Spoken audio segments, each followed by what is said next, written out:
Assalamualaikum warahmatullahi wabarakatuh. Perkenalkan, saya Fadila Uzli Fatimatsna dengan NIM 21104060023.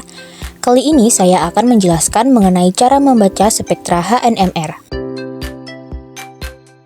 NMR adalah instrumen kimia yang digunakan untuk memperoleh informasi mengenai struktur dan konformasi senyawa kimia. Spektroskopi NMR didasarkan pada penyerapan panjang gelombang radio oleh inti-inti tertentu dalam molekul organik apabila molekul ini berada dalam medan magnet yang kuat. Prinsip kerja dari NMR dapat dilihat pada gambar.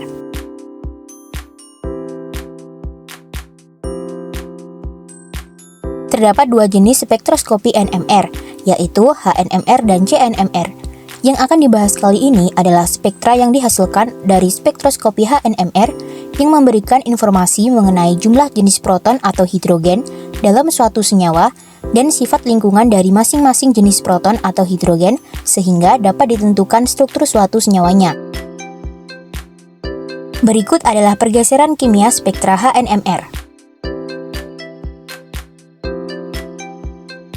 Ada beberapa pola multiplisitas sinyal dalam spektrum HNMR, di antaranya singlet, yaitu proton tanpa proton tetangga dan menunjukkan puncak tunggal dalam spektrum.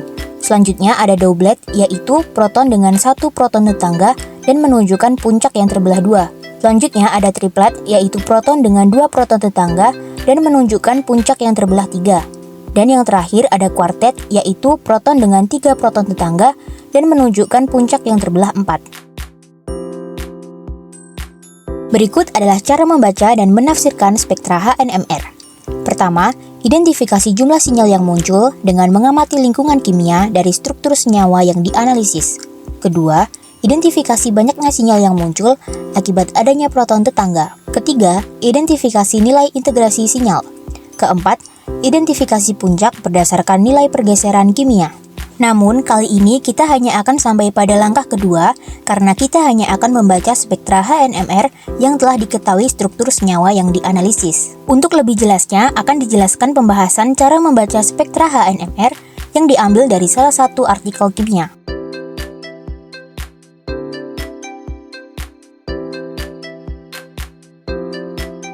Artikel yang digunakan adalah artikel berjudul Sintesis Propanol by Esterification and Reduction Reaction. Artikel ini membahas metode sintesis propanol dalam dua langkah, yaitu esterifikasi dan reduksi. Pada langkah pertama, asam propanoat direaksikan dengan metanol dengan katalis asam sulfat menghasilkan metil propanoat sebagai produk utama. Pada langkah kedua, metil propanoat yang dihasilkan pada langkah pertama direduksi menjadi propanol. Metil propanoat sebagai produk pertama yang dihasilkan dari reaksi esterifikasi dianalisis menggunakan spektroskopi HNMR dan didapatkan spektra sebagai berikut. Nah, dapat kita lihat terdapat 4 sinyal yang dihasilkan. Namun, kita dapat mengabaikan sinyal yang dilingkari tersebut karena sinyal tersebut muncul karena pengaruh metanol yang tersisa dalam fraksi metil propanoat. Sehingga kita bisa fokus pada 3 sinyal yang merupakan hasil spektra HNMR metil propanoat dan struktur senyawanya dapat dilihat pada gambar. Untuk membaca spektra HNMR, langkah pertama adalah mengidentifikasi jumlah sinyal yang muncul dengan mengamati lingkungan kimia dari struktur senyawa yang dianalisis. Sinyal yang muncul mewakili perbedaan lingkungan kimia atom hidrogen dalam suatu molekul. Dapat dilihat dari struktur senyawa metil propanoat di samping, menunjukkan 3 lingkungan kimia yang berbeda, ditandai dengan huruf A, B, dan C. Sehingga, senyawa menimbulkan 3 puncak sinyal yang dapat dilihat pada gambar spektrum yang dihasilkan. Langkah kedua adalah mengidentifikasi banyaknya sinyal yang muncul akibat adanya proton tetangga. Identifikasi ini dilakukan untuk mengetahui multisiplitas atau pola puncak yang muncul pada spektrum HNMR. Untuk mengidentifikasi banyaknya sinyal yang muncul akibat adanya proton tetangga, digunakan aturan N+1, di mana N merupakan jumlah proton tetangga. Kita mulai dari lingkungan kimia paling kanan, yaitu lingkungan A. Dapat kita lihat pada lingkungan A memiliki tetangga yaitu CH2 atau lingkungan B yang terikat langsung pada lingkungan A yaitu CH3. CH2 memiliki 2 atom H, maka jika kita menggunakan aturan N ditambah 1, jumlah proton tetangga adalah 2, maka N ditambah 1 sama dengan 2 ditambah 1 sama dengan 3. Maka multiplisitas yang dihasilkan adalah triplet. Pada ketiga puncak tersebut, dapat kita lihat sinyal yang memiliki multiplisitas triplet adalah sinyal paling kanan. Oleh karena itu, sinyal paling kanan adalah sinyal milik lingkungan A. Selanjutnya, pada lingkungan B memiliki tetangga yaitu CH3 atau lingkungan A yang terikat langsung pada lingkungan B, yaitu CH2. CH3 memiliki 3 atom H. Maka jika kita menggunakan aturan N ditambah 1, jumlah proton tetangga adalah 3. Maka N ditambah 1 sama dengan 3 ditambah 1 sama dengan 4. Maka multiplisitas yang dihasilkan adalah kuartet. Pada kedua puncak yang belum dianalisis, dapat kita lihat sinyal yang memiliki multiplisitas kuartet adalah sinyal yang terletak di tengah. Oleh karena itu, sinyal yang terletak di samping lingkungan A adalah sinyal milik lingkungan B. Selanjutnya, pada lingkungan C tidak memiliki tetangga, karena CH3 terikat langsung pada atom O. Maka, jika kita menggunakan aturan N ditambah 1, jumlah proton tetangga adalah 0. Maka, N ditambah 1 sama dengan 0 ditambah 1 sama dengan 1. Maka, multiplisitas yang dihasilkan adalah singlet.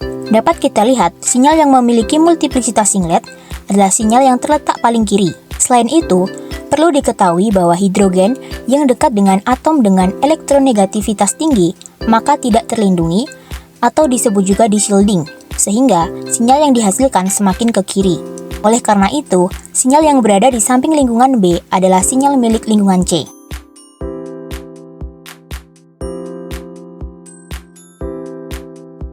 Nah, dapat kita lihat juga dari hasil identifikasi bahwa semakin ke kiri, maka semakin tidak terlindungi. Pada sinyal A terletak paling kanan karena paling terlindungi. Dan menurut artikel, pergeseran kimia yang dihasilkan adalah 1,3 sampai 1,1 ppm. Sedangkan pada sinyal B semakin ke kiri dibanding sinyal A karena sinyal B terikat langsung dengan gugus keton. Pergeseran kimia yang dihasilkan adalah 2,4 sampai 2 ppm dan sinyal C terletak paling kiri karena terikat langsung dengan atom O yang memiliki elektronegativitas tinggi dan pergeseran kimia yang dihasilkan sebesar 3,7 sampai 3,4 ppm. Dari hasil analisis tersebut, dapat kita simpulkan dengan data spektrum senyawa metilpropanoat berikut. Baik, mungkin itu saja yang bisa saya jelaskan. Kurang lebihnya mohon maaf. Wassalamualaikum warahmatullahi wabarakatuh.